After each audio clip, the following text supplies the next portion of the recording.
Hiroshima University. So I invite Dr. Pooja for a welcome address.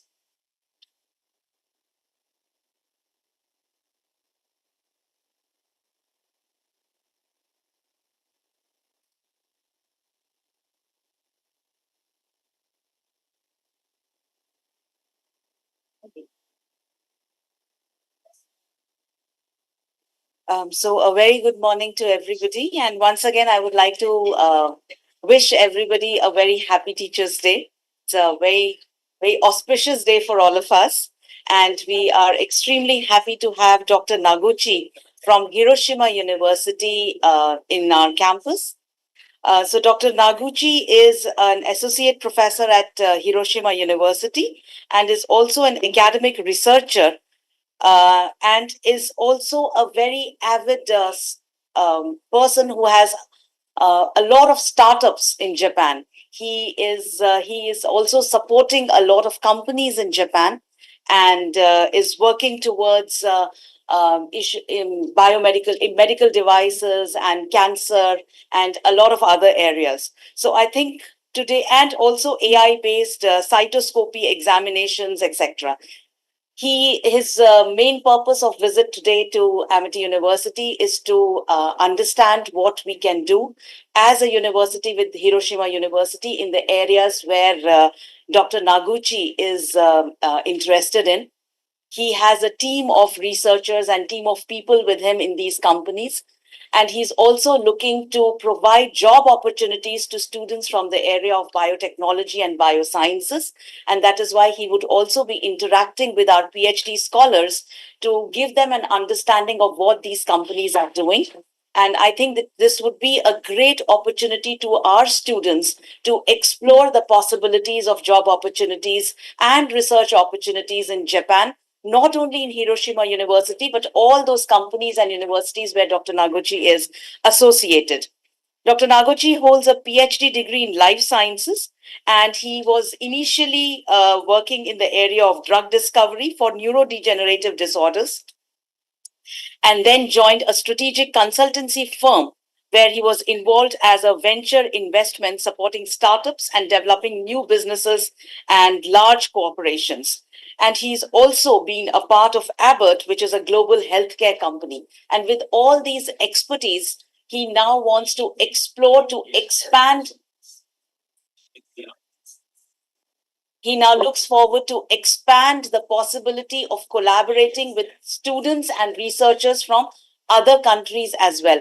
As Dr. Nouguchi was saying, that Japan initially was, a more personal kind of a country where influx was less, but now Japan as a country is looking for a large number of students to join their workforce. And I think this is a great opportunity for country like ours, where we have students who have expertise in these areas. So I think today's visit, where because we would also be taking you to the labs that you had listed in your email to us, you had listed a couple of expertise that you are looking forward to, which includes cancer research, drug discovery, neurodegenerative drug development, genomic engineering. So we would be taking you to these labs so that you can get a fair kind of idea of what Amity University is doing in this area. And I think that would be a great platform for all of us to take these discussions and deliberations ahead. We are very hopeful that today's visit of yours to Amity University would be very fruitful.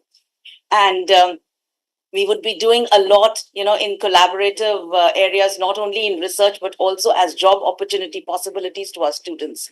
So just to abreast everybody, we also have Amity University has also signed a MOU with Hiroshima University early this year. And this MOU actually is a larger platform where we are looking forward to 3+1 programs. We are looking forward to student exchange programs, research collaborations, PhD collaborations. And now one more aspect has been joined in this collaborative, avenue, which is job possibility for our students. So today I would request everybody to have a great interaction with Dr. Nouguchi so that, we can explore all the possibilities that we can work together and take this to a fruitful conclusion. Thank you very much.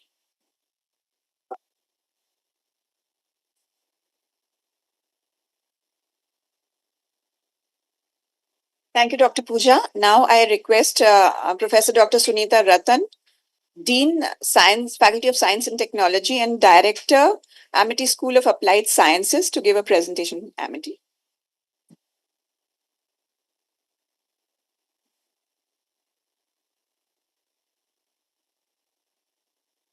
Thank you very much. So, first of all, I join my colleagues to extend our heartiest welcome to Dr. Nouguchi.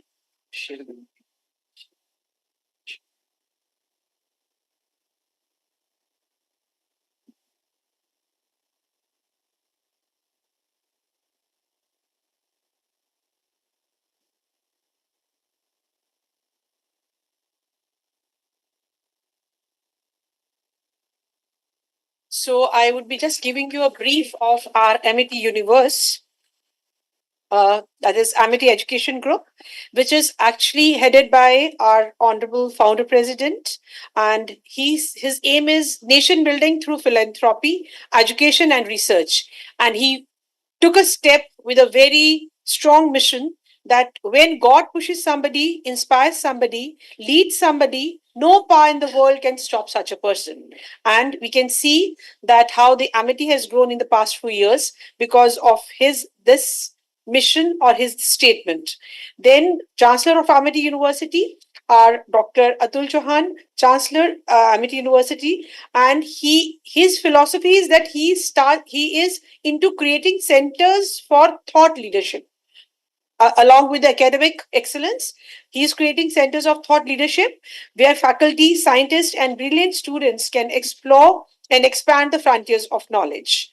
Our Vice Chancellor, Madam Dr. Balvinder Shukla, her motto is Amity has the goal to impart holistic training which imbibes not only knowledge and skills but also training in values and ethos of a rich heritage with a view to all round development of the future generation for the nation.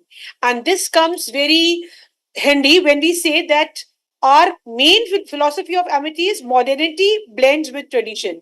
We go for futuristic things also, but we keep hold of our traditions also. And Amity is into everywhere in the education, right from the pre-nursery to the continuing education. We have pre-nursery schools, then our schools, then UG programs, PG programs, PhD programs, then corporate trainings, and then this is how the education continues. So that is the philosophy of Amity. It is the Asia's largest education group with 2 lakhs most brilliant students, 6,000 faculty and scientists, 28 schools and preschools, and around 1,000 acres of land. We have got 150 plus institutions, 12 universities, and we have got overseas campus in 12 countries. Amity University, Uttar Pradesh, where we are sitting now, is actually sponsored by RBF. It is located in Noida. It is one of the biggest campuses, and other campuses are in Lucknow, Greater Noida, and then we've got offshore campuses also in Dubai, London, and Tashkent. It is ranked among top 3% universities globally. QS and THE are the world's leading global university rankings. I hope you know that. And these have ranked us in top 3% universities globally.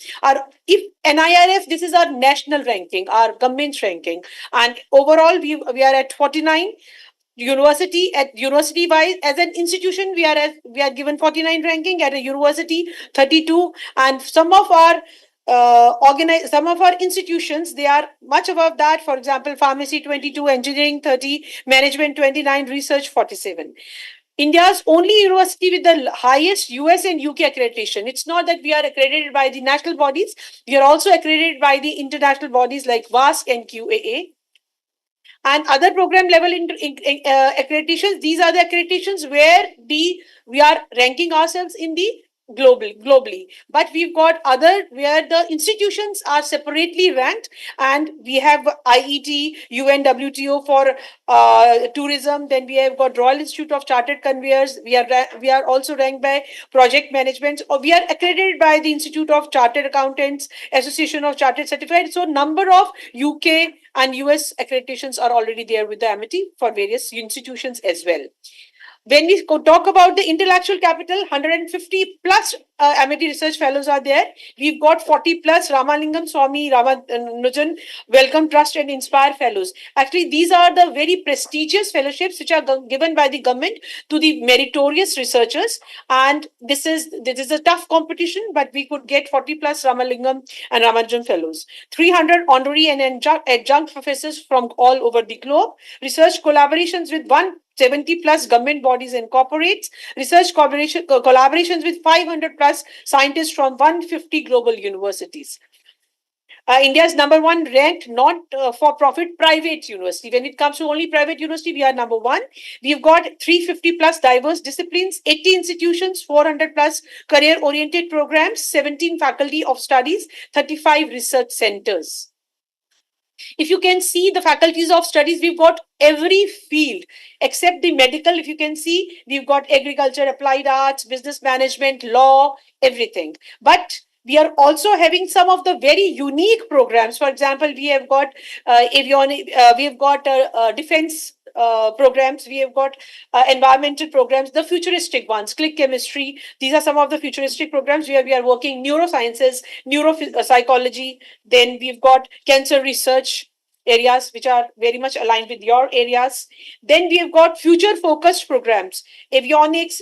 These are the future focused programs I think you will be interested in. Biomedical sciences, because this is what she has already told, that these are your areas of interest: clinical research, biomedical engineering, herbal studies, cyber forensics, robotics, and then virology and immunology, nanotechnology. So apart from all the conventional programs which all the universities run, we run these very specialized programs too. This is our futuristic approach. Our academic system is very much student centric. It is a semester system, and we've got choice-based credit system, and Government of India has given us multiple exit and entry systems. I think if you are interested, we can have a detailed discussion on that, that the students, they can enter 1 year and after that they can exit, and then second year they can enter somewhere else, but those credits are credited to their account. So this is our Indian government policy. Then research profile, we've got 35,000 research papers published by the faculty, 250,000 citations, 133 plus university H index, 4,200 cases written by management faculty, bought over by 2,600 universities like Harvard, Stanford, MIT, and corporates like Deloitte and McKinsey. Over 250 ongoing projects worth 100 plus crores funded by national and international agencies. This is our universities conferred the National Intellectual Property Award for Top Indian Academic Institution for Patents and Commercialization by the Ministry of Commerce, Government of India. We have got strategic tie-ups with leading corporates and professional bodies to launch industry-led institutions and programs, because you know there is a gap between the academic and the industry. So we have actually joined hand with a number of industries to fill that gap. We have the collaboration with Tata Technologies, then CII, RICS, banks, DRDO. DRDO is a defense organization, and then DRDO and a number of banks, private banks like Axis Banks and HDFC Bank. And some educational alliance with top corporate. These are the MNCs, and we've got the alliance with them. We've joined hands with them for like SAP. You can have Accenture, AWS, CA, Cognizant. Many MNCs, top MNCs, are already having the alliance with Amity University. And this is what I was talking of, that we have also programs in defense technology and space science, because space science is progressing day by day globally. So we have aerospace, space technology, intelligent human recognition, then data analysis program, remote sensing. We have collaboration with our own organization, defense organization, which is DRDO, and ISRO. That is, ISRO is the space organization within the defense, and the industries. We have got, these are the industries which are totally towards the defense. They manufacture defense equipment. So we have joined hand with these industries as well. And every university is known by its lab. We have got very competent labs. We have the labs which are established by the industry. Tata Technologies have already established 6 labs in the university. I think you will be visiting those labs. Similarly, We have our own specialized state-of-the-art laboratories. If you can see that these are very state-of-the-art equipments, and all these equipments are very much housed in Amity University across various institutions wherever the work is going on. Then MIT research ecosystem, we have our broad-based goal is that we strengthen research through innovation and entrepreneur skills for social impact and sustainable future. This is the motive behind our research ecosystem, and our these are the R&D infrastructure. Some of the equipments I'm showing you here, others you will be visiting when we will be visiting the labs. And again, these are some of the high-end equipments which are actually established through the government funding as well and through our project funding as well. And it's not that we are only focusing on the research of our faculty members. Our students are equally given that we inculcate those habits in them also. And these are only the student research outcomes. 800 patents are filed by the students, 2,500 research publications are by the students, and 185 student on startups have already been established in Amity University. Then we give them as I told you that our university is very student centric. So we give them all the support, whether it is campus placement, higher studies, you can say start own business, join family business, prepare for competitive examinations. So all this is given to our students. And these are the student career progression where all the students you can see all the top industries are there where our students are working all over the world globally. So when we say our achievements are 750 plus ventures incubated, 75 plus investment facilitated, 100 plus mentors on board, 10,000 jobs created by physical incubates, more than 1,000 patents filed, and fully integrated with the host institution established. Like we have our Center for Cybersecurity, IoT, Center for Blockchain, App Lab. So these are the industries which are working along with us for establishing these centers. So it's not that we are only working in the university. We always focus on internationalization to give the best global exposure to our students. So this is the internationalization for higher education.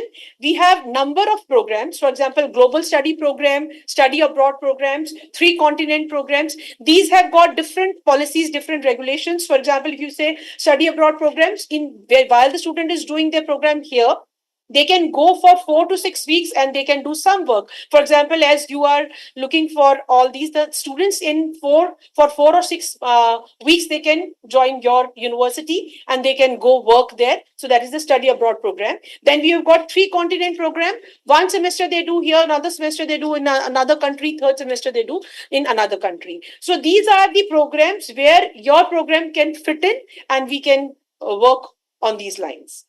Thank you so much. I will not take much time.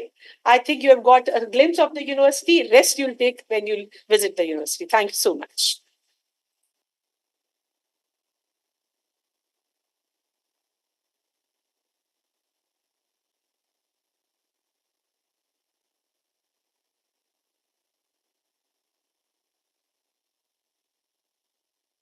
Thank you, ma'am.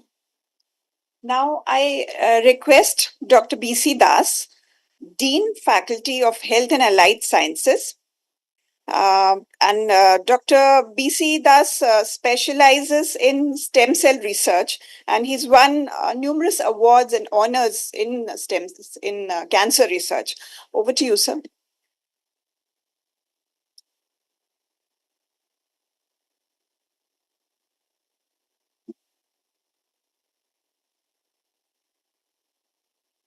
Thank you very much for the brief introductions. Very good morning to one and all. Most respected Honorable Founder President, Dr. Ashok K. Chauhan is a great visionary who is the founder of this university. Honorable Chancellor, Dr. Atul Chauhan, he is the Chancellor of this university and many other universities. And our Honorable Vice Chancellor, Madam Professor Dr. Balvinder Shukla. I'm not sure she will be able to participate or not. So she is busy in other meeting. And of course, today's guest and the collaborators, Professor Masakastu Nouguchi from Hiroshima University, and my all esteemed colleagues, which are your interest of the science and technology and medical innovations or the medical excellence department. They are all here. And on this, to all, first of all, since it is a very auspicious day, it's a Teachers' Day, National Teachers' Day. So on this auspicious occasion, I congratulate everybody. And this also on this occasion, we are here today to develop a collaborative venture with Hiroshima University in all modern science, areas of modern science. So happy Teachers' Day to all, and all the best wishes for the career advances and the personal life and all, and also our collaborative efforts that we get success. The area you have mentioned, that the cancer research, genome engineering, public health, neuroscience, and drug discovery and development, and many other. And as I see your Hiroshima University's areas, there are all departments are here, and the discipline, as you have listened to my earlier two speakers, that what we are talking about, and immediately Dr. Sunita Ratan has spoke about the different areas we are interested in and we are working in. And this university is known as the very the research and innovation driven university, and one of the top private universities in the country. And the areas you have asked for, they will be sharing with you all these aspects, what way can, where we can join hands, including to the genome engineering and plant molecular biology, and many things are there, including the translation research, then the public health, neuroscience, and in biotechnology, the different discipline. I am not taking the name. Whatever discipline, including all biotechnological areas, including the marine biotechnology and all, everything is here. We are working, and there will be a greatest opportunity to collaborate hands and learn each other, and to take the science to the the excellence for the benefit of the humanity. That is the main aim, that it is not any personal gain, but it is gain to the humanity or the society. So if we can join hand and we can bring out something new things, that the way and the many things, many diseases in the medical excellence, that our medical all the biomedical sciences and medical health and allied sciences, the pharmacy and all other allied organizations, they are here. So the beauty is that many of the diseases and upcoming diseases also, the virus and all, we know the COVID and all, COVID-19, now the Mpox, the monkeypox has come. So we do not know, many more may come up. So we should be ready to face the challenge and develop something deterrent to save our society or save our humanity. So this is the opportunity that we can join hands, and as I go through all the details of your university's areas of research areas and the academic areas, they are very fascinating, and it is very coinciding that we have such division or the departments are working, and so we can join hands and bring out something new. And I would be highly grateful that we can have the intense discussion about not much talking, but actual discussion where we can join hands, and the having the individual way participating. I don't know how much time would be there. Of course, in the meanwhile, there is a program to see what are the facilities which have been shown here, very briefly rather. If it is presented, it will take 1 hour. So, but it is a very, very brief presentation. But you can see that facilities, we are also state of the art, lot of facilities are there. And but where there is a deficient, we can join hands there. And both from the research point of view and the areas of investigations, as well as any the advanced technology, though we have also the very huge facility has been created, the AI, artificial intelligence, 10 metaflop, the petaflop facility is there in this port. So this is, we are looking for how artificial intelligence, and that is going on, a lot of activities can be associated with the healthcare and also other researches. So that makes it a challenge, though many people say that the artificial intelligence is not very, it is harmful also, many of the point of view, it may bring some problem also, but nevertheless, like atomic energy, it is a, if you use in a bad way, then it's a disaster. But if we look how it can use for the benefit of the humanity. So artificial intelligence using for the biomedical research as well as for healthcare would be excellent, and that we can explore.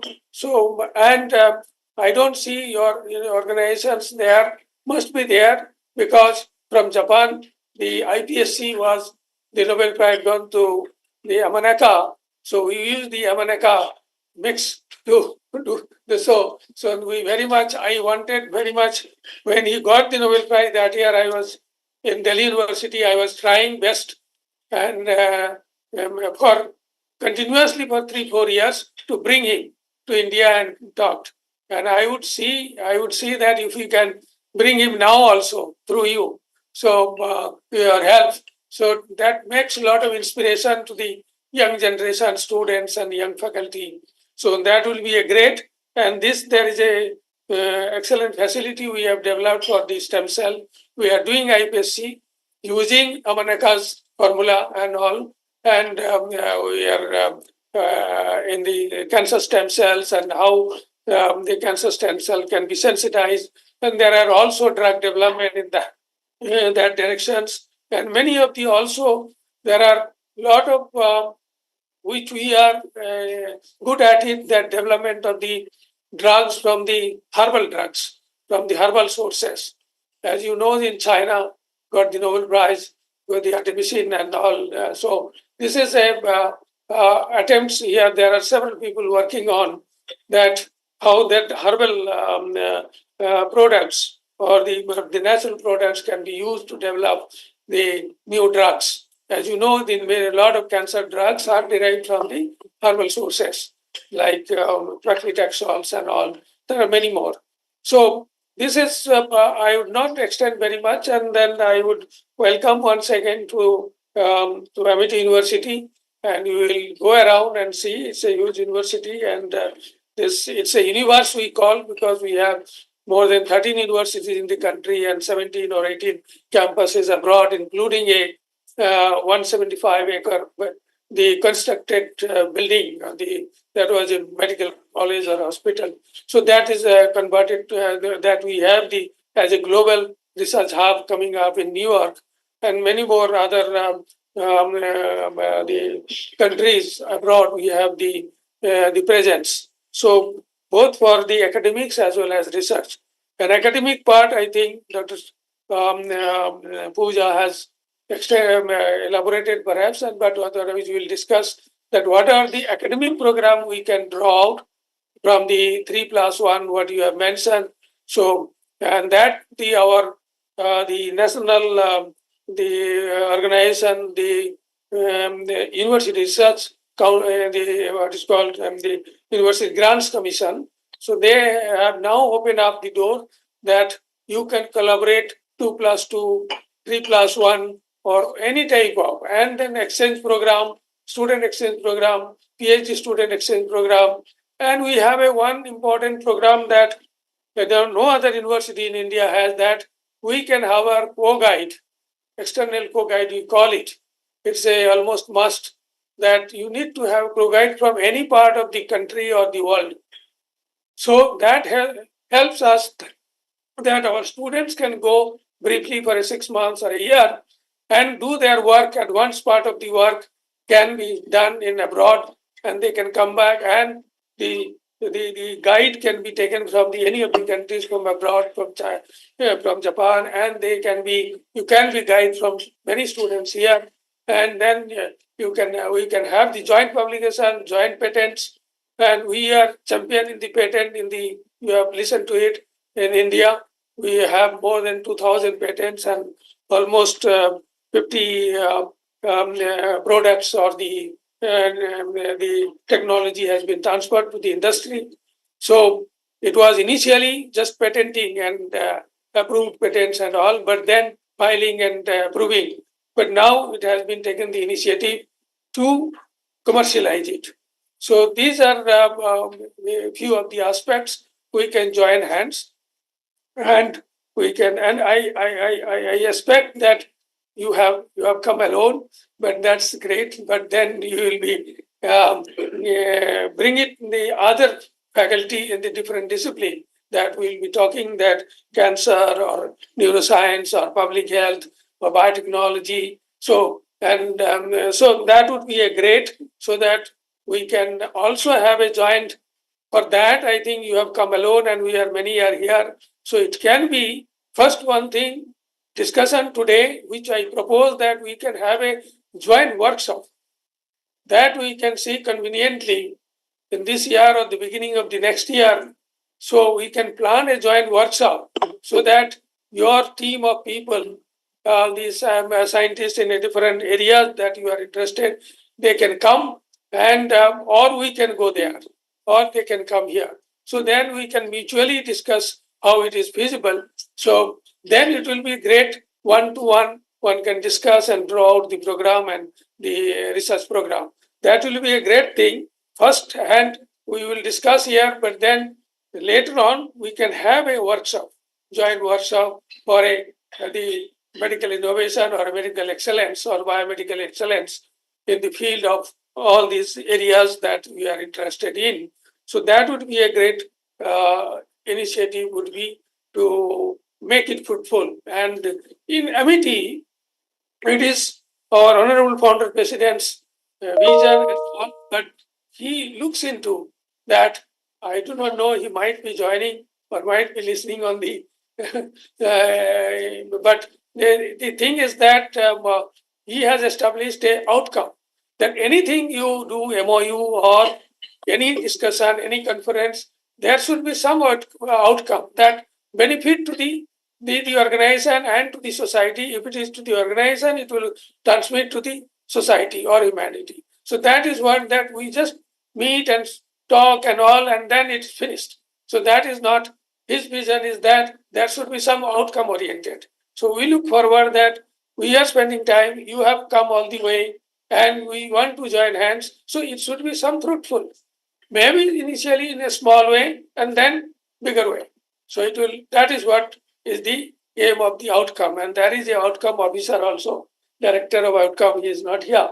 So, but that is what is here. So, and thank you very much. So we will look forward for joining hands and work together. Thank you so much.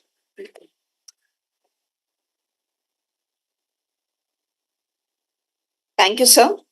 Now I invite Dr. B.N. Malik, sir, Director, Amity Institute of Neuropsychology and Neurosciences. Dr. Malik specializes in neural mechanisms and REM sleep. Over to you, sir.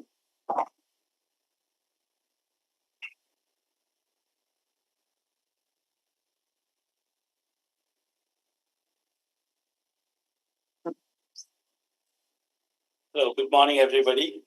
And if I may, Ohio gozaimasu. Welcome here to this university. And here I am on behalf of this university, where we start with the founder president, who has kindly allowed us, founder president, the chancellor, and the vice chancellor, to speak on behalf of the university. You have been told about the university, of the different departments, and what one can do. Yes, many things can be done, and we welcome all these. We have the basic fundamental things as well as practical approach here. As we understand the science and the practicality evolves, the first thing you need is about the fundamental science and this practice part. So that part is already here. And I can speak to you certainly on behalf of this university, since I have been said, but always when we talk about, we are a little biased as my personal experience. So I have certain experience here where it is like Stanford Biodesign, as well as I have also have a first-hand experience of when there was a global impact competition with the Singularity. You must be knowing about it. When with Singularity with Stanford, when they induct people from one person from every country, from 50 to 60 countries, and give them. So I have also had the opportunity to talk to them how things work. But therefore, the important thing is to have the fundamental and how to approach and how to guide to have to fructify things. Now, things when works, and here we are talking with reference to biological sciences, which includes medicine, agriculture, all these. Primary difficulty is when we are going about at the nano level and sensor level. We are primarily detecting, then only the cure and others could come. There comes the design, there comes approach of things. And we wonder, how is it a design a cell? The universe has been designed even for a living cell, and that multiplies. And then more and more when we go to nano, the important thing how to integrate things. If we have to do that, and the way we go by the experience, there are many things what can be done. The first thing, or maybe there are three important things required. Some ideas, the worker class, reasonably intellectual worker class. I'm not saying everybody has to be the out of the skies, and then the funding. All these three are very important, but at the same time, it is not that it has to be at the highest level. The labor input is quite important. So for us, we have, as it has been told to you, the so-called infrastructure, be it mankind or others, we need the funding as well, where you are also coming from. Not necessarily we have out of the world's funding, but where it is needed. For that, we need some discussion, as my dean has already spoken to you. So in that sense, personally with me, as an experience of 36 years in the best university of this country and neuroscience, and I have visited about 20 countries, and with about 30 universities have talked to them, including Japan, say right from south to north, be it Okinawa to Tokyo to Sendai to Haira. And for example, Professor Inoue, who was my co-editor from Tokyo, the first book on REM sleep, my subject in the world, or the universe as a subject, he's my co-editor. And then Professor Hayashi, who was nominated in for Nobel Prize, he was a sleep researcher in this. So I had many friends like Toru Kodama, Jun Koyama in Japan as well. And having seen the reasonable part of the world, be it east or west or north, we can do these things. For that, we have to identify certain areas, and discussion is very important. As Professor Das has already mentioned, we can have a so-called interaction group. An important thing here, we have not only engineering, we have nanoscience, we have good chemistry group, because biology is a derived subject where we need any of these molecule things. Even gene is what Harikabun Purana has already shown, that these are developed with these molecules. Not that I'm not saying anything new, but then important thing where at the nano level, how things can be worked. Therefore, you need the sensors, and then with the electrodes where you can identify things, either pH electrode, hydrogen ion, or electronics level. Therefore, we need some investment and person like you who has this type of expertise. Now, I said about part of this which my colleagues have already said. I talked to you about nanoscience and chemistry, click chemistry, plant science. Already here we have. Now, regarding neuroscience, this is a relatively new department, but importantly, this is the first place in the country to have undergraduate neuroscience. And under one roof, you have undergraduate, postgraduate, including PhD. And we are growing department. We have reasonable expertise of faculty from molecule to behavior to cognitive science. One of the very important things, as I said, about identification, the whole world is going after brain. And whatever we talk about cardiac science and others, the thought process is dictating things. And if that be so, how do we detect that? That too, in a non-invasive way. That is a challenge all over the world, be it MIT, be it Riken in Japan, and be it any other place which is working on it. One of the ways to identify that will be through the brain waves. And if you can correlate with the finer, with different type of empirical mode decomposition analysis, or with IMF and other type of analysis, can we identify source of localization and correlate it with neurotransmitter and receptor levels? Here, I would respect that type of input in addition to any other thing that will be there. With such concept, not from today, in 90s, 92, I was secretary for All India Level Physiological Association. I had coined the term int-sign labiosis when all these biodesign were not there. Industry science lab symbiosis, and coined the term int-sign labiosis. But that time, of course, three of these international companies, Indian agencies had come. They couldn't think of what I was talking about, how this concept can from lab to go into the system. But I'm happy things have started moving on. It has started moving on reasonable time, where Stanford had started with AIMS when Professor Bhargav was heading that, and then he was DG in ICMR. And I know one of the persons who has been directly involved is Promit Biswas. He is still handling these things in this country and lives in Delhi. So I think within the time and with a broad aspect, we have essential ingredients. We have the cook. We have the gas to cook the meal. We can start off doing this. And with this, I thanks everybody for their patience hearing, and we look forward to go ahead with this and welcome you again. Thank you very much.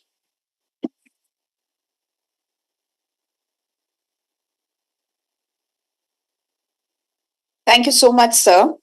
So now I think everybody's waiting to hear from Dr. Nouguchi. So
Namaste.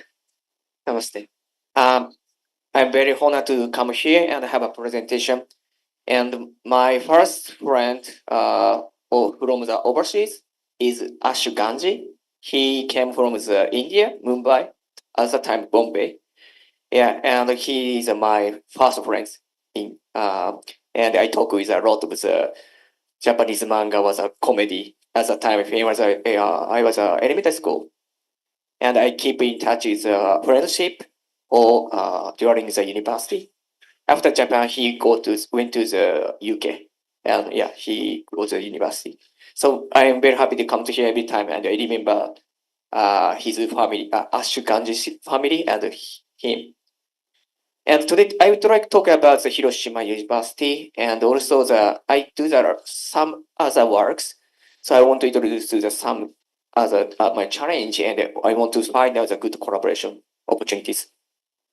At first, this is Hiroshima University campus, and today I'd like to introduce some. This is the agenda. At first, Hiroshima University is located in the center, south of the center here, and we have a three campus. It is a public university, and our biodesign is located in the Kasumi campus. It is near Hiroshima, very close to the center of the Hiroshima. But it is Kasumi campus is mainly the medical device. No. Medical department and hospital. And Hiroshima is other department. And Hiroshima University is one of the very old universities. It is founded about 150 years ago as a University of Arts and Science. And we have also a lot of the department, and including the hospitals. And students number is over the 150,000. Not compared to the US school is very small, but in Japan is a little bit big. And ranking of the university in Japan, I think Hiroshima is about the 10 university. Position is 10. And our biodesign is belonging is Office of Research and Academic Government Community Collaboration. So we have a class for the student. Also, we try to support the companies and government, especially in Hiroshima, and try to make the collaboration with the academic and company collaboration, and also try to found the startup companies.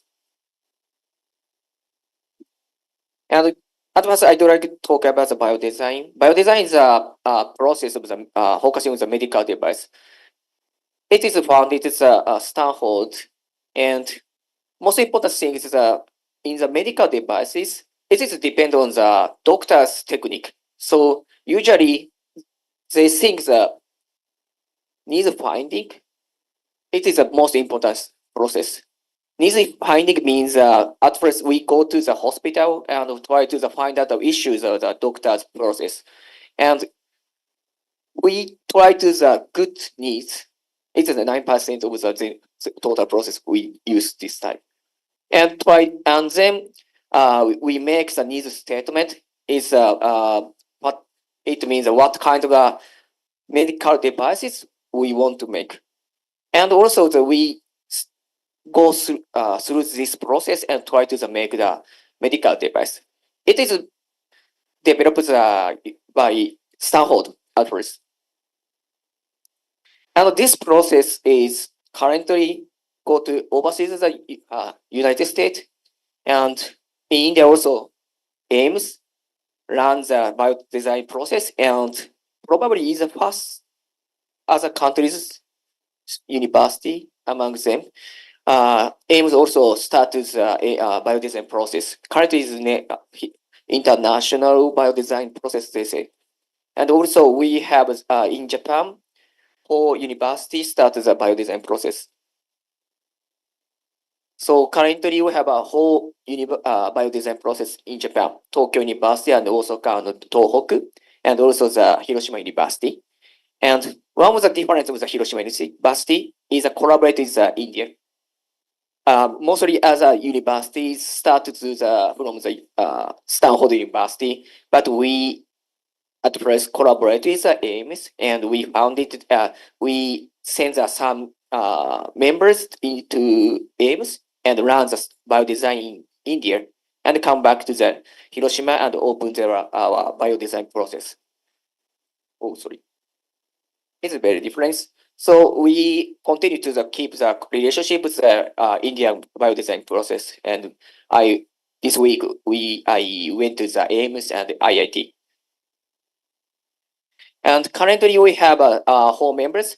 Hanauchi is a professor, and he's also orthopedic surgeon. And we have mainly we have the medical device staffs.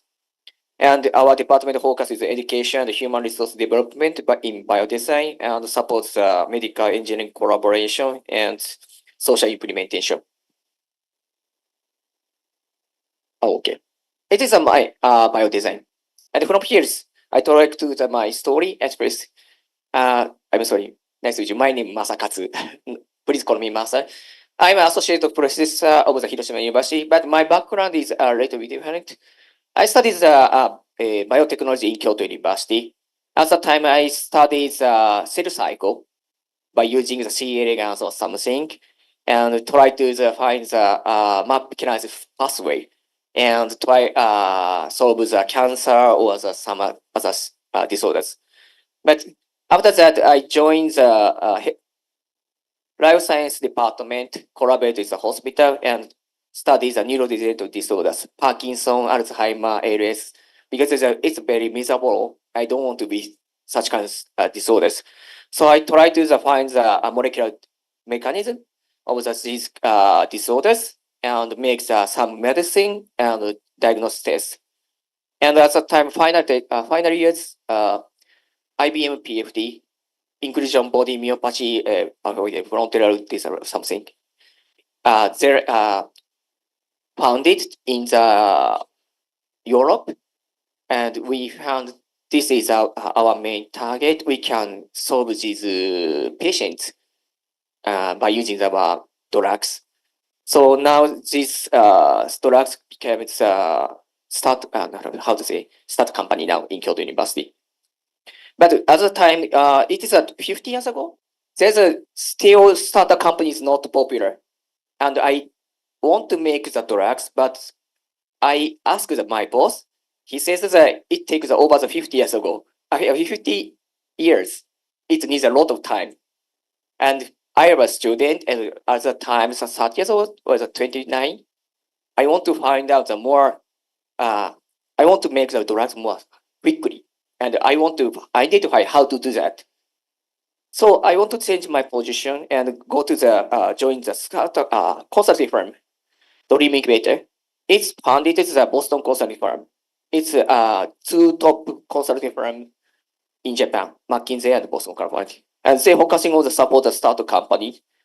And in Dream Incubators, I was a business. I was as a business producer, supporting a big company and startup company, and collaborate with the government and try to make the new start business and start company. But unfortunately, in the Dream Incubators, I cannot support the medical healthcare industries. This is very different compared to the other segment. There are a lot of the regulations. So I want to know the more experience, no knowledge of the healthcare sector. So I joined the Abbott. I have a slide. Sorry, Dream Incubator is there.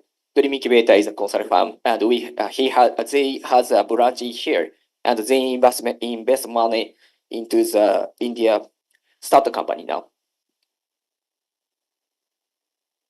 I want to know the healthcare industry, so I joined the Abbott, and fortunately, I nominated the AMDB, Asia Management Development Program, and I can run a lot of the department. Every year, I have to change my position and department. So Abbott is very famous because they have a lot of portfolio from the nutrition to the diagnosis, and also they have the heart disorders treatment. And in Abbott, I am a project manager or area marketing or something. But finally, I know Abbott is very famous as an innovative company. But in Abbott, very difficult to develop a new business because it's too big. If we make the one thing, we have to change over 100 countries. So Abbott is a very good global company, but my background is a PhD, so I focus on the 0 to 1 business. So I joined another company, JMDD. It's a medical, it's an incubator focusing on the medical devices. And this company tried to make the new medical devices, collaborate with the university or the startup companies. So in these companies, I was a business director of the business development, try to launch several medical devices and invest money to the startup company. And then I founded my own company last year, and I graduated this company, and currently I do some works. And currently I am CEO of the Smile Club, and also the special appointment associate professor of the Hiroshima University. Also from the next month, I also the associate professor at Saitama University. And also the supported the several start companies. And MEJ is one Japan government agency. They are supporting the outbound business or the inbound business of the medical devices. They want to make the collaborations in Japan and other country, especially the healthcare sector. For example, this MEJ currently have several projects in India, collaborate with a hospital and startup company in Japan. Oh, from here, I'm sorry. So I want to show the Japanese current situation at first. And Japan current situation, of course, you know that Japan is very small compared to the India. Number of the land, space of the land and the number of the people is very small. And Japan currently the position of the GDP ranking is decreasing. Economic position is very difficult now. Until the 2000 is the number 2 position, but sharply decreasing now. India is very different, increasing now. And also, you know, the most shocking data is this one. 30 years ago, top ranking of the company is almost Japanese. But compared to now, it's no Japanese. If we see the Toyota ranking 30, and it's very different because this company is only the bank or the infrastructure company, and they cannot do this business overseas. And they're very old type compared to the recently they're an IT company and they do the business overseas. So Japanese government want to change their industry system now. So from last year's Japanese government conduct initiative for startup company. So during the 5 years, they try to invest money, a lot of money invest money to create a startup company. And also they try to make the 100,000 startup company and hope to make the 100 unicorn. The number is lower than the India, but Japan try to do that. And they now supporting a lot of the things. This is a pillar. They support the network, talent, and funding, and also try to collaborate, open innovation, make the collaboration outside Japan. So I think I often visit the United States, Europe, and Asia Pacific. Probably at this time, Japan government give a lot of the budget to enhance the startup company was to new solutions, new ideas compared to other company. And in the United States, there are restrictions of the nations, but in Japan, there's no restriction of the nations. So if we want to found the startup company, Japan is one of the good countries. So I joined the Samsung Accelerator. Half of the people is come from outside Japan now. And this is the number of the startup company currently very sharply increasing, and especially the IT and the healthcare sector. And also some students start their own companies during the student. For example, this is one of the example I mentored. There are two medical doctors, are not just the medical student. And there is a medical student, and one was Hiraoka-san studies the AI, and he want to solve the medical issue by using the AI. And especially they hope to support the developing countries. And at first, he just knows the AI, and they don't have a lot of experiences, for example, the diagnostics machine, but they try to talk with a lot of people, and they can launch this new device this year. So currently, a lot of students want to their own company during the school. And from here, I want to talk about my challenge. My background is biotechnology, and I hope to support the biotechnology, but currently mainly medical device. And medical device is very interesting now because there are a lot of new technology coming, robotics, AI, or some gaming or something. So their government have to no. There are a lot of the new medical device, and we have to know how to do that, how to use technology to make the medical device. It's a big challenge. For example, I support the BIPC. They try to solve the mental health. Mental health is usually using the medicine, but very difficult for kids, and it is very good big issue for independence. So they try to make a new solution by using virtual reality. It is very fun, and they don't need the medicine. And we try to make this solution as a medical device now. And also, this is AI technology. AI is a very popular method. This is a cystoscopy. It's and currency recurrency pass rate is of 50%. This is because it's very difficult to identify cancer, increasing the urine. It's a globe space, and doctors usually easily lost their position and could not identify the cancer. And also, they don't record the position of the cancer. So we collaborate with a public institute and make the AI technology, and we can make the prototype AI AI-based cystoscopy. And our challenge is this: we found a start company in the United States at first because the United States is very big. But unfortunately, of course, we are not don't have the Japan US nationality, so very difficult to get the budget. So still cannot do make the medical device over the 3 years, but try to find out a good budget now. Yeah, of course, we collaborate with the United States members, but their mission is not this one, so very difficult to manage the company. And one of the mission come to here is my main company, Smile Curve. Excuse me, do you know the scoliosis? Oh, really? Thank you. Yeah, scoliosis is very important issues, I think. Scoliosis is a very popular common disorder. It's an abnormal twisting curve, and it occurs from the 10 to 18 years old. Percent is 2 to 3% of the, especially girls. 2 to 3% is diagnosed as scoliosis. So abnormal twisting curve is about probably 5 to 2% kids has.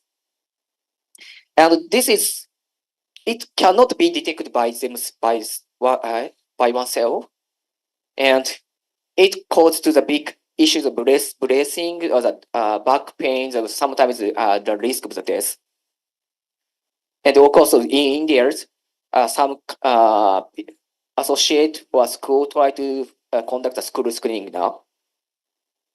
But the issue, I think, is a lot of the country conducts a school screening or recommend a healthcare checkup, but you still using this process by visual examination.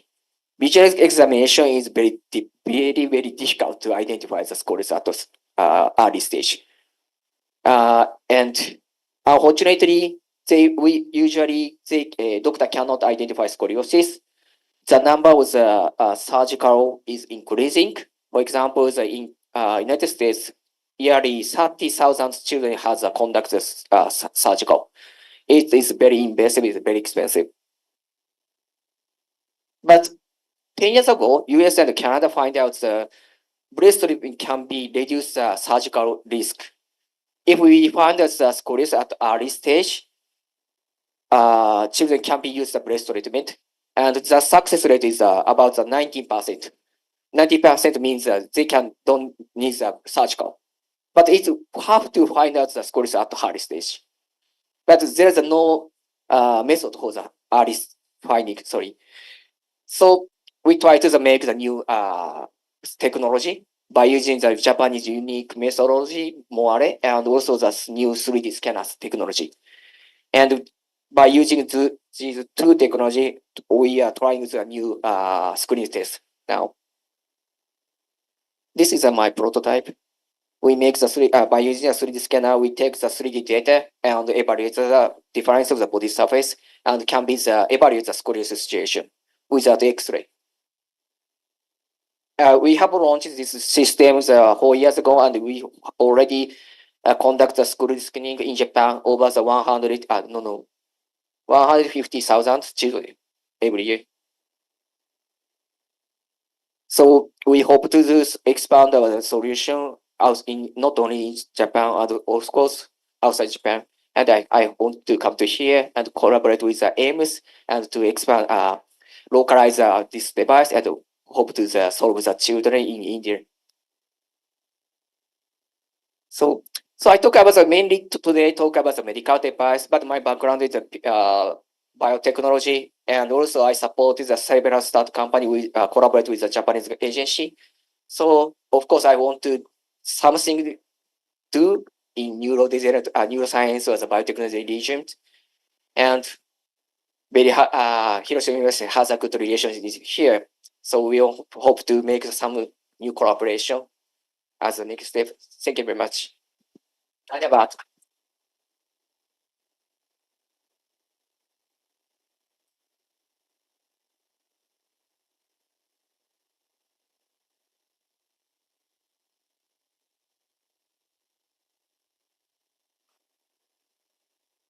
Thank you, Dr. Noguchi. That was a wonderful presentation. So can we now open the house for discussions?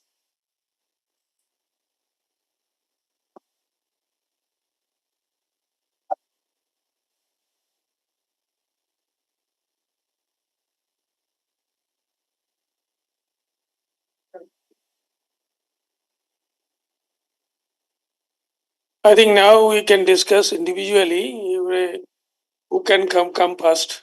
So yeah, okay. Medical devices and other things, you can give the mic. Yeah.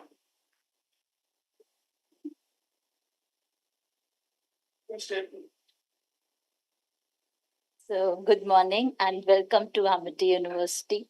So, you had a wonderful presentation.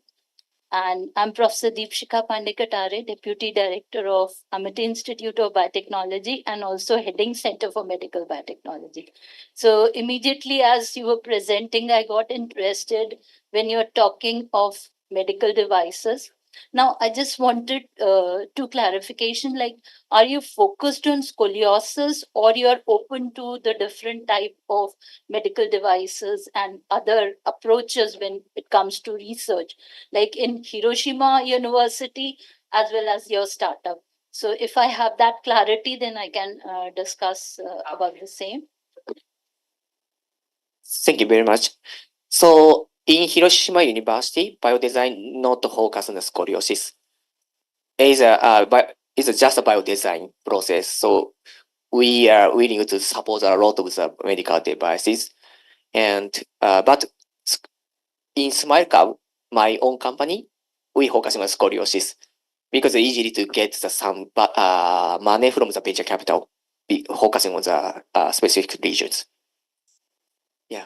So I basically am also into the early diagnosis of different diseases, the neurodegenerative and cancer. So I work in the area of proteomics and also working on biosensors. So some of the very, very early, like even 10 to 15 years before the onset of a disease. So I have the proper models of animals with these diseases, Alzheimer's, Parkinson's, and epilepsy. And similarly, if I talk about my center has 26 faculty members and all are working in this area of medical biotechnology. And there are few who are working again in the area of biosensors, biomaterial sciences, and all. So I think when you'll be visiting our institute, I'll be definitely calling some of the faculties to interact. There is one faculty, she has a lot of collaborations with Kanas University, Japan, and also has applied for JSPS. So it will be wonderful to have future collaborations with your university, either in the form of student exchange or projects or faculty exchange. So that's all from my side. Thank you once.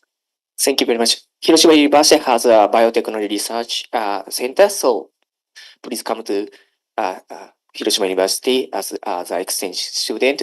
And also, I'm working on the Abbott laboratories, especially diagnosis division. So I have and also working in the area marketing in Singapore, Asia Pacific. So I have a lot with friends still in Abbott with Roche, the diagnostic companies. So for example, in Japan, I am a personal consultant for the big company, and one company try to make a new diagnosis, and they want to go to the United States. I'm supporting by using our network, and I can contact with Abbott, Roche is a big company, and I can support this your team members' idea to launch the worldwide if we want. Yeah, good morning, Dr. Nouguchi, and welcome to MIT University. Myself is Professor Chetme, so I'm from the MIT Institute of Pharmacy. So as you mentioned that you develop the many biomedical devices, and in the MIT Institute of Pharmacy, we have very strong department of drug regulatory affairs. So we deal with the regulatory affairs related to the biomarkers, then biomedical devices, then biosimilars, and all those things. So we help the people with respect to the development of the regulatory aspects and as well as the medical write-ups also. So, and we have the masters in the drug regulatory affairs as well as the PhD in drug regulatory affairs. And many of the regulatory people who are working in the government industry, they are pursuing their PhD with the MIT Institute of Pharmacy.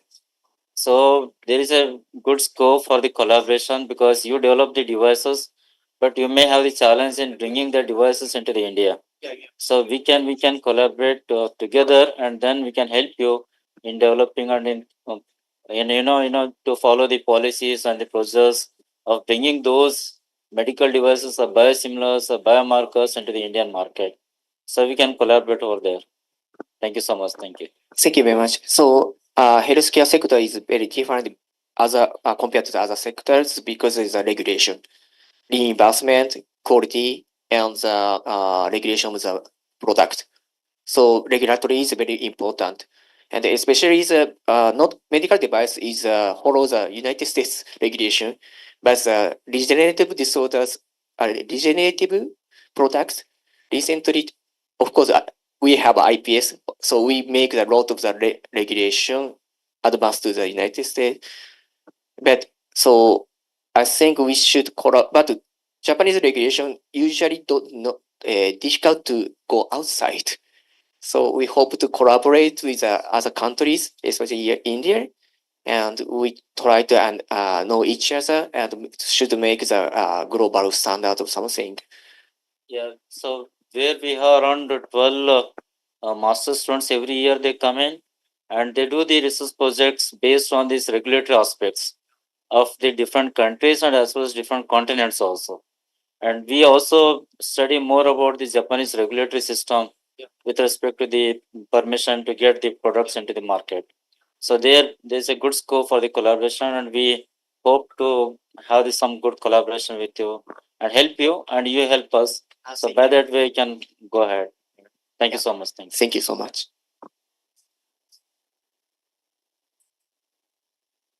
Hello, I'm Puniti Mathur from Biotechnology.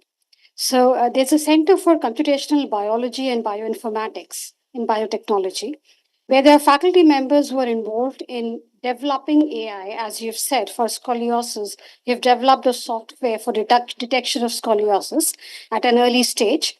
So similarly, there are people who are working in this area of development of AI platforms for detection of lung cancer at an early stage. For they've developed a vaccine platform.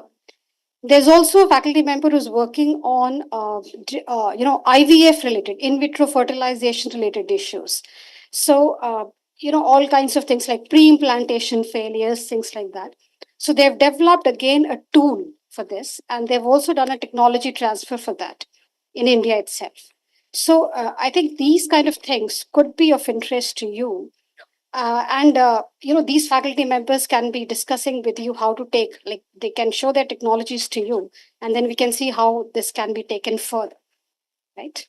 Yeah, thanks. Really happy. Yeah, I'm supporting such kind of sheets, new ideas, and I'm very happy to do this, share, discuss about that. And I hope to support if you want to come to Japan. Yeah. Good morning. I'm Professor Dr. Seema Bhatnagar from Amity Institute of Biotechnology. So I work in the area of new molecules, new drug development for cancer research. Recently, I got the Yamagiwa Yoshida Cancer Control Study Grant. So the Japanese National Committee supported my proposal, and so I went for this study grant, and we have worked on AI-based imaging technology for. I've used the CAM model as one of the models to do research using the AI model. So this can have many applications in vascular diseases, and I think that's something that we could discuss, because we have identified specific protocols which can be used to identify using imaging technology, non-invasive imaging technology, to detect vascular diseases or problems in vascular diseases earlier. Um, so that's something which can have applications as a medical device. And once you come to the department, I would be happy to discuss more about it. So thank you. Myself is Dr. Manoj Garg. I am from Met Institute of Molecular Medicine and Stem Cell Research. So, as our institute name suggests, we are mostly in the molecular medicine and stem cell. So, our department mostly focus on cancer oncology, then host pathogen interaction like communicable and non-communicable diseases, and then stem cell. So, there is a big challenge to diagnose the cancer in early stages, right? So, for an example, as earlier the Puniti ma'am also discussed about lung cancer, then there is a pancreatic cancer, gallbladder cancer, liver cancer, or cervical cancer, right? So, if we can develop a platform using the screening and then fused with the AI, that whenever person goes for the screening, it can be diagnosed like early, because some of these cancer are very lethal. Okay, and there is no kind of blood test yet for them to diagnosed in the early. So, in my opinion, the imaging combining with the AI may have a solution for this. So there, and similarly for the bacterial diseases, we can do the same thing. So this is where we can help each other, and we have a well established lab, and we can test the model in Indian scenario. Right. So if you develop there, you think that can be tested here, we can be a better partner to help each other. And on the other hand, we run biomedical science, molecular medicine, PhD, postgraduate, graduate program. So I think our student will be beneficial for your company to learn and help you in designing these medical devices, because all of the student does not want to have their career in research, like you, they want to be entrepreneur and be in the industry. So I think they are, as an academic and research institution, we will be very fruitful to each other. Thank you very much. Thank you very much.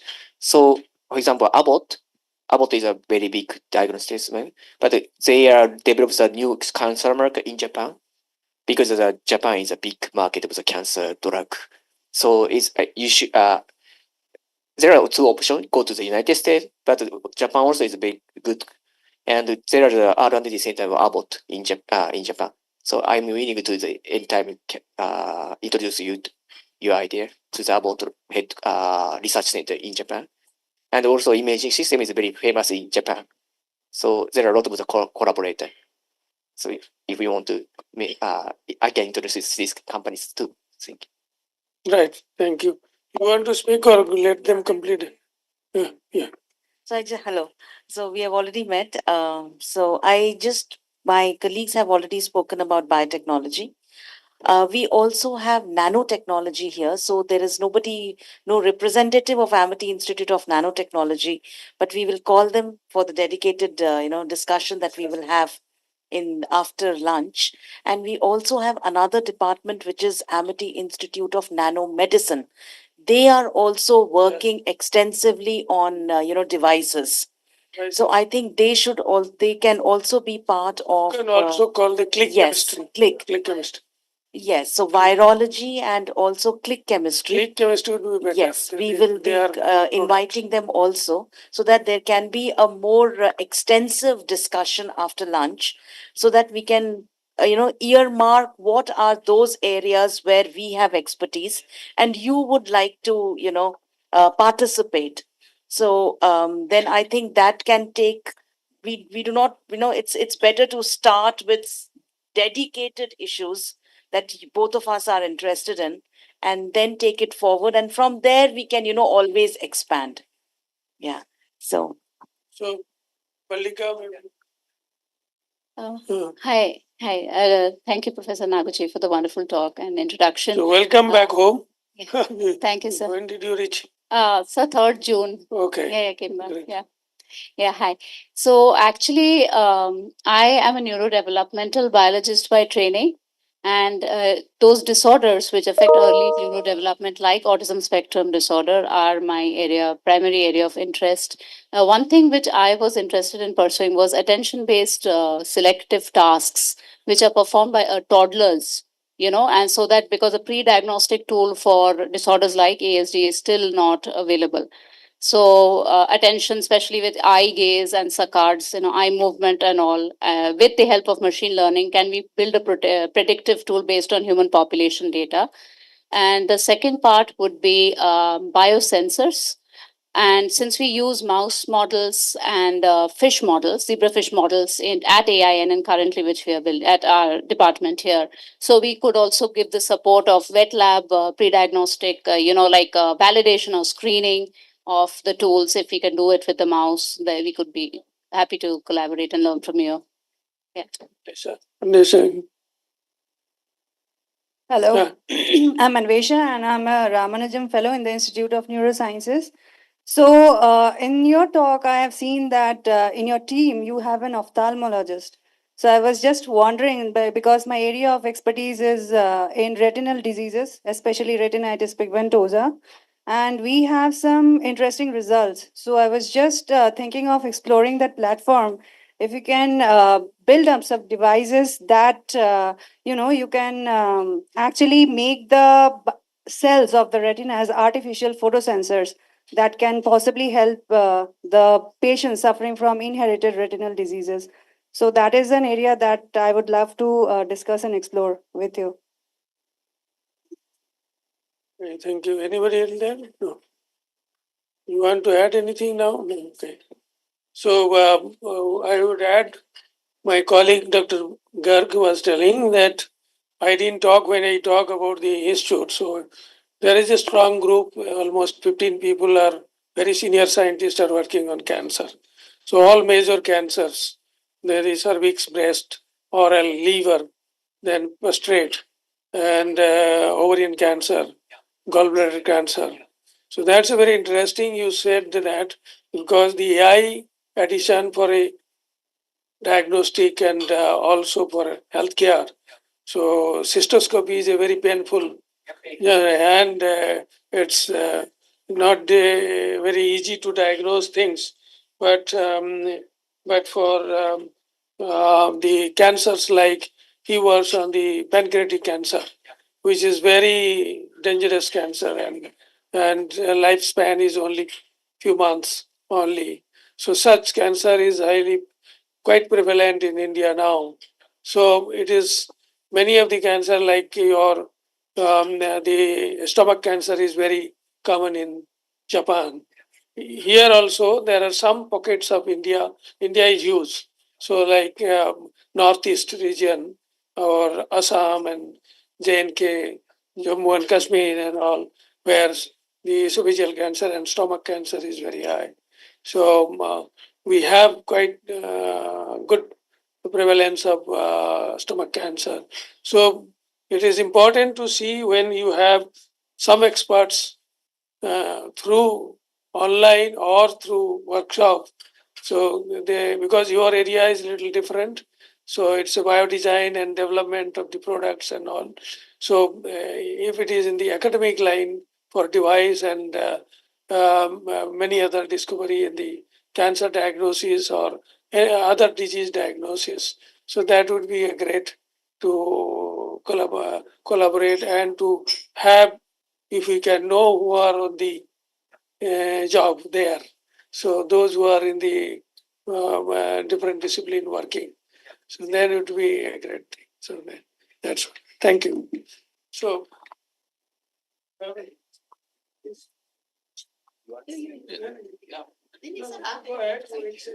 Okay. Hi, good morning. So I'm a dean for entrepreneurship development here. So we are also promoting some of the startups. So I have a lot of 3-4 questions are there. So, okay. One thing is that especially in the medical devices, the inventor will be from the medical or biotechnology side or health sciences side, life sciences side. And when you are coming to the device, I mean, health science is alone is not sufficient. You need to have a lot of electronics and mechanical and then miniaturization, nanotechnology, all these things comes into picture. So collaborating a life science researcher or medical science researcher with an electronics engineer, so there are different cultural difference and then thought process difference also will be there. And how you are addressing that? That is one question. So if you can answer that, I will give the next question. Yeah, how the cooperation happens. Yeah. So it is one of the issue in Japan. For example, many, for example, in one university, sometimes we have the same hospital and engineering, but there are some hierarchy, so difficult to talk each other. Yes. So, for example, Tokyo Industry University, they don't have the hospital, Yeah. so easy talk with other hospitals. Oh, okay. So or sometimes, so yeah, it is some difficulties talk with the doctors, engineer, and their focus is very different. So and also for example, doctor focuses on the needs, and engineer focuses on their technology. So technology sometimes is too overspec. So at first we try to support the early stage, especially we discuss the business side. We should find out the total process and the business, what kind of medical device we want to make. I'm sorry. At first, we have to need a lot of discussion with the doctors and engineer, and we identify the final goal. Very different is doctors and engineers need wants. Yeah. So my next question. I'll just add in this because to develop, it's a very important question you have asked. That is, it is understood in the background that if you have to do the medical device, both people are involved. The medical persons as well as the engineer, the related engineer. Otherwise, here we have also, I know I was and an expert to approve the projects. So you have in India, we have All India Institute of Medical Sciences, AIMS, and then IIT Delhi. So they joined have a project where the engineers develop the device, and the medical applications and its testing and validation is done by the medical people, or the device developed by the biologist or biomedical scientist and the engineer. So there is a joint of the two experts. And if you have another device as a AI, then you need to have an AI expert to have the collaboration. Then only the ultimate product will come out. Yes. My next question is addressing the second bottleneck. Now, suppose with all its difficulties and nuances and efforts that you put, and come out with a small device, prototype device for medical diagnosis of even diabetes or maybe tryphonin I or any other thing. So then what happens is that once you find out that, then this device getting the clearances of regulatory compliances, ethical clearances, and then clinical trials, these are all will take hell of a time in any part of the world. And this, while doing these things, you don't get any publications, you don't get any innovations, you don't get any patents. So the basic researcher will lose interest in this. Now from this onwards, taking to the next level of product, so none of these people who are involved in the getting the patent or doing the research will be involved in it. Now giving it to somebody else, no company will ready to take it unless these are completed. So no commercialization will happen at that level. So many product in, at least in India, I have seen, and even in abroad also, the research stops at that level only. At most, prepare a prototype and then leave it at that stage. So how in Japan you are addressing this issue and how we are doing? Unfortunately, same. Because and Yeah. also the professors academic side, I think academic professors should continue to study research. And a little bit unfortunately in Japan, government wants professor to found a start company and continue to develop the medical device drugs. It is very difficult because academic and business very different. So in the United States, there are some incubator or the big company try to support the development side. So it is good. But in Japan, Japan has a lot of the pharmaceutical company. Yeah. But unfortunately, we don't have the medical device company. Only the imaging company, Fujifilm was there. Only the imaging. So, for example, if we want to make the class whole device, it's a surgical treatment, there is no option. We have to go to the United States. And most of the doctors don't want to care the develop the quality or medical device level. So it's just a prototype. So difficult to collaborate with this company now. So now there comes the next bottleneck that we are facing. At least I know about these devices and then how getting them into the market. So suppose, okay, I have completed that also. Clinical trials have been done and a small device is there.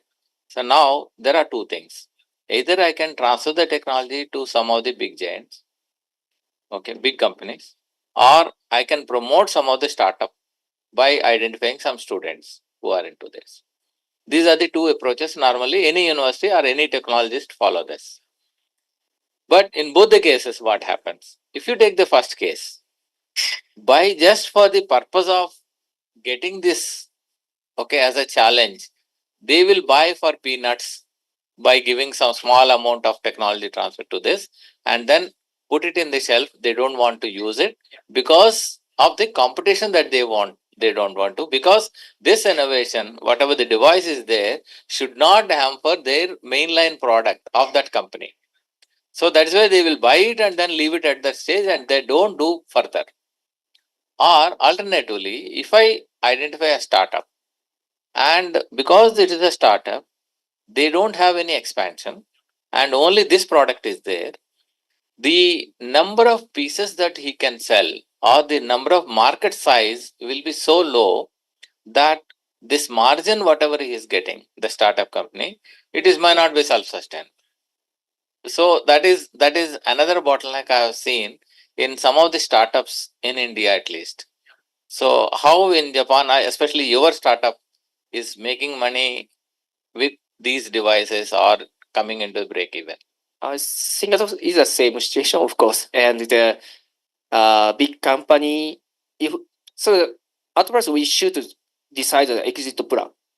We want to sell this product to the big company. We want to continue, or we want to continue this third company. At first, we should think and depend on the motivation of the direct members. And because a big company don't want to sell the small sales, and sometimes they stop the project, of course. Okay. And if we make the new innovative medical devices, there's no market usually, and big market don't care about the small market, so they want to create a new market. About also, about want to sell the big market only. Mm-hmm. So if we want to make this a new business, new market, and you have a position, I think start out is better. Okay. You Yeah. controls manage your passion as a business. Okay. So I still I founded my own company, Smile Cup. Mm-hmm. My company, I started this project in last company, but they don't want to continue because the market size is under the 10 million, 100 mark. Yeah, and big company don't want. Yeah. Okay. Thank you. Very good morning. Just tell this thing, you have a finish. discussion later on. Yes. But just tell what is your idea. Exactly. So it was an excellent presentation. My name is Nidhi Chaudhary, and I am working as professor and heading the Center of Biotechnology and Biochemical Engineering in Amity Institute of Biotechnology. And coincidentally, I'm also heading the entrepreneurship cell of Amity Institute of Biotechnology, so can be of use in your two of the headings. So for research purpose, I'll talk only of the work which you are interested in, that is towards disease. And so here I'm working on cancer using enzymes. So I have got a few patents using novel enzyme. All the enzymes are novel and they have shown significant results. So I'm taking them forward to higher levels and to companies as well. So I'm trying that way. Now coming to startups, we are not. My center is not working on medical device, so I'm leaving that. In relation to startups, is there any model which you have set up in India with any university or anywhere? I mean, any institute in India? Is there any kind of collaboration you have made in terms of startups? Yes. This is the first. Yeah. Invest money here, and I tried to make the accelerator last year in here. Probably the aims at Mayo Clinic. No, there are startups working together. One person from Japan and one from here. Co-founder like that. There has to be a model that way around. Both founders cannot be from here, neither the other side, without thinking of a collaboration. So we need to have a model first, right? So we have to have clarity. As far as the startups are concerned, we have big number of students coming up who are interested in going towards own ventures. That is a very positive point that we can see for collaboration further. But the government policy must be clear. You must have clarity. We must have clarity how we too can join hands. One point I must add here. Here the population is very large as compared to Japan, So how can you justify that our people will prefer to go to Japan for a company setup when they themselves have the lot of customers here? Probably I mean, that all these questions are to address later on. We can discuss this. Okay. We are going So, too far. yeah, as Dr. Where Das said, we'll have workshop further. We can also let you interact with our students who are towards own venture, and then we can have some substantial, We should not go beyond Tabby. Everything is just Suruat. Hai. It's a beginning. We have to plan something, each interest, and then we can plan later. So these are many things what Dr. Murthy says, and you are Hello, saying. I am They are Dr. Amit later Karkwal on. from Amity Institute of Microbial Technology. So we are offering undergraduate, postgraduate, and PhD program in microbial technology, microbiology. So one thing is that we can offer our students for internship or job or training for PSc, MSc, and during their program also they can come for 6 month internship or 1 month internship during summers also. And our area of research basically involve enzyme technology, biosynthesis of nanomaterials using microbes, so with novel scaffolding. And of course, we are working heavily in the area of plant microbe and microbe interaction for sustainable agriculture, working in the area of developing climate resilient technologies for various climate issues. We have already our 2 technologies are transferred to 7 companies, including one in Taiwan. So major work is on sustainable development. So we are looking forward for your collaboration, at least for student point of view, where our students can go and work in your company or institutions, and that's what we can offer. Thank you. Next. Everybody should be brief. What is your area? So they are also have plant microbiology, plant molecular biology, and genome engineering. Sorry. So I am Manoj Kumar, and we work in the area of genome editing, and particularly gene editing. My background is in the area of cell biology and cell signaling, and we work in the broad range of transcriptional regulation. And what we are trying to do is to edit the different kind of transcriptional regulators to address how things are happening. And the major goal is to understand how the external cues, like if we use the drugs, for example, for cancer, or if we use the different abiotic stresses, for instance, in the use of plant molecular biology. So we have a broad range. And the rationale behind this is that most of these transcriptional regulators are conserved in nature. However, they have different plasticity developed in due course of evolution from bacteria to higher organism. So one of the collaborative project we are doing with Professor Das is how cervical cancer can be controlled by gene editing of one of the drivers genes in the genome, and something like that. We also do develop some of the devices using gene editing approach itself. If we put it and then, for instance, different kind of diseases or even the glucose level on a paper strip using the CRISPR-Cas technology. Thank you. Vijay. So, hello, I am Vijay Kumar, working at neuroscience department. So, we at neuroscience department also works on certain neurodegenerative diseases. And from last 13 years, I am also involved in one of the disease that is ALS, that is motor neuron disease, where we try to find out certain inhibitors of the protein aggregation, which we know that abnormal protein aggregation is usually causing those kind of neurodegenerative diseases. So what are the inhibitors that can be used for this inhibiting the protein aggregation? And we find certain small molecules there that is actually inhibiting the protein aggregation. But the real problem is actually the target that should be delivered in the blood-brain barrier. It could not pass to the blood-brain barrier. And also the other thing is that if we could design a small molecules that can act as an inhibitors of this protein aggregation. So we are working largely on these kind of things. Thank you. Thank you, Dr. Rachna. Hello, I am Dr. Rachna and I'm also from the same neuroscience department. So at present, I'm working on Parkinson's disease and sleep loss in the rat model. So we have designed, since you had spoken about the Parkinson's disease and Alzheimer's in your talk, so we are trying to understand the role, how the sleep loss is playing a role in the Parkinson's disease, and if at all we can design certain treatments using different antagonists for the sleep loss associated with Parkinson's disease. And also, we have expertise in the department who are working on the EEG patterns or in the Parkinson's disease in the human patients as well.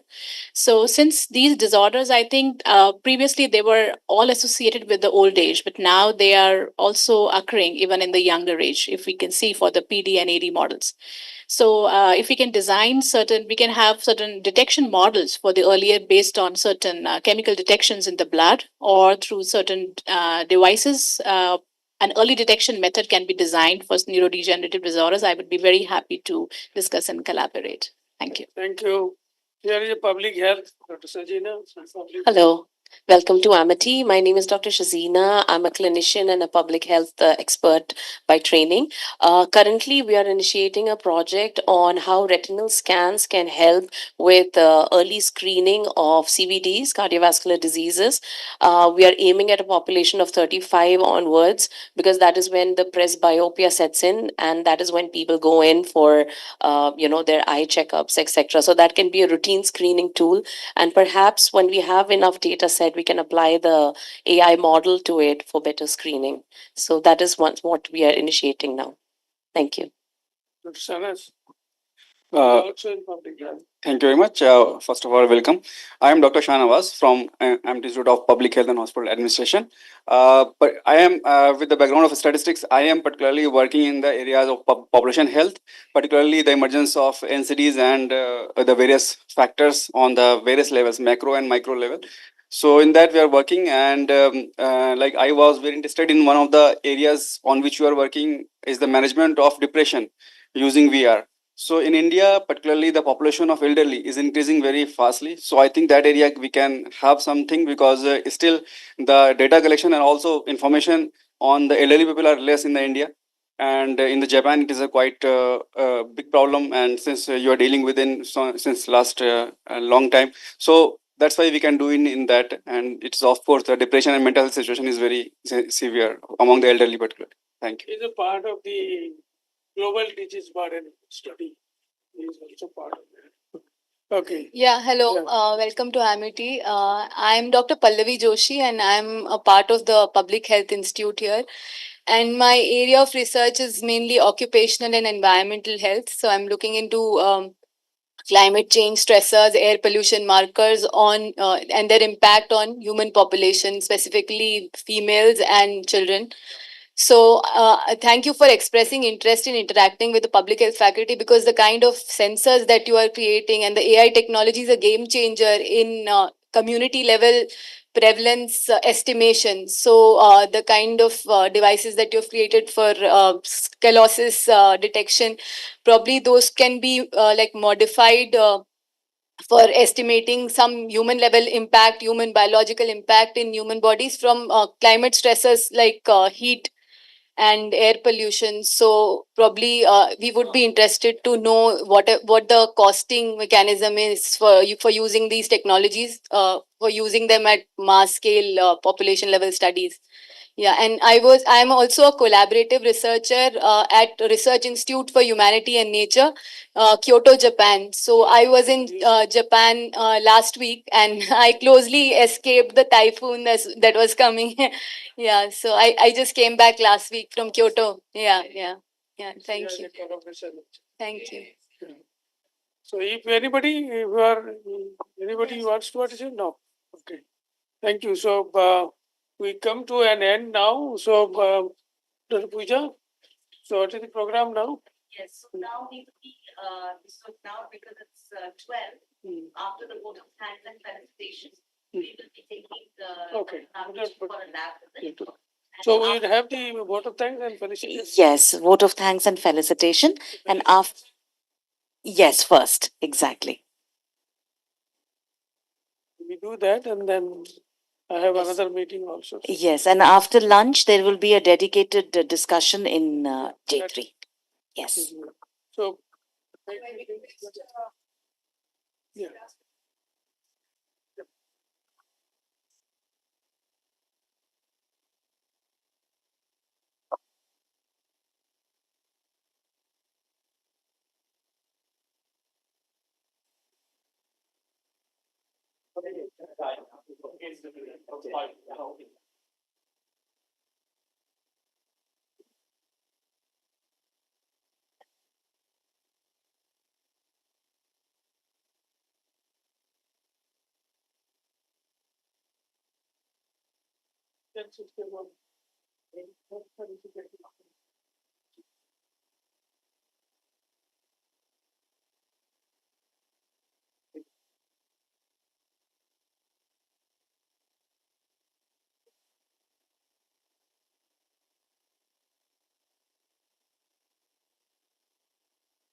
yeah.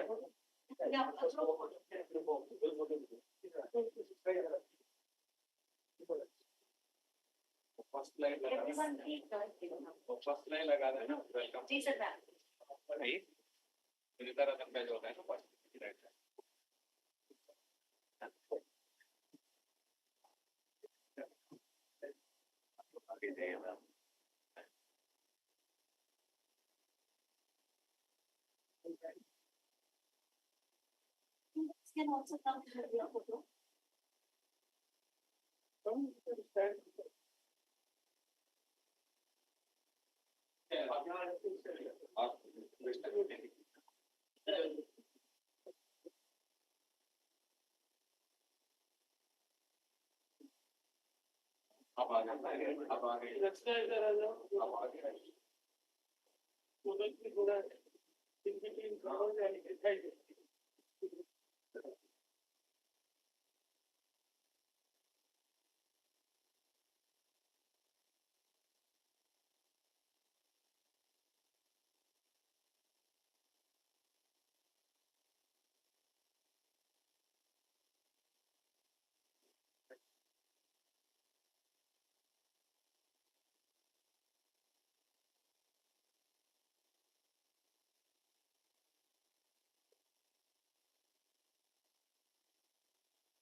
Dr. Chitme sir. Chitme sir. So, yeah, very quickly, sir. Very good afternoon to one and all. At the outset, I would like to convey my greetings to all the senior colleagues on the auspicious occasion of Teachers' Day, a very happy Teachers' Day. And it's my privilege to propose the vote of thanks for the visit of Dr. Nouguchi. First and foremost, I like to express my gratitude to our Honorable Founder President, Dr. Ashok K. Chauhan, for giving this wonderful Amity University. At the start of this meeting, Dr. Nouguchi, you have seen the about the presentation about the Amity universe, and this is the kind of aura our Honorable Founder President have as a global leader in the field of education. I like to thanks and very sincere gratitude to our dynamic Chancellor, Dr. Atul Chauhan, who always advocate the international collaboration. And I'm sure that today's your visit, Dr. Nouguchi, will be a great addition in the area of international collaboration of MIT University. My sincere thanks to our Honorable Vice Chancellor, Madam Dr. Balvinda Shukla, who always spearheads all the activities at the university. And I hope that you will have a brief meeting with her during the lunchtime. And today we really greatly inspired with your kind presence, Dr. Nouguchi, and I recall one of the slide you have shown about your career path. You already a great achiever at a very young age, and we greatly appreciate your visit. And I'm sure that in the area of medical devices, biodesign, biotechnology, cancer biology, and neuroscience, and all other, because you also shown one of the device which was, developed by two of the researchers. So in the area of the artificial intelligence, we will definitely look forward for all the collaboration. I'd like to sincerely thanks Dr. B.C. Das sir for kind presence and giving all the insight about the research aspect currently being practiced at the MIT University. Sincere thanks to senior colleagues, Dr. B.N. Malik sir, Dr. Murthy, Dr. Sunita Ratan, and my special thanks to my colleague, Dr. V. Pooja, for facilitating this particular event. Sincere thanks to all the colleagues being present here and discuss about all the probable aspect where we can collaborate with the University of Hiroshima, and in particular all the organization in which you associate. I've seen that you are associated with the Abbott also, which is a well-known MNC in the field of pharmaceutical sciences. And I thank Dr. Archana Chandra from the Vice Chancellor office, and sincere thanks to the media and the admin department. Thank you.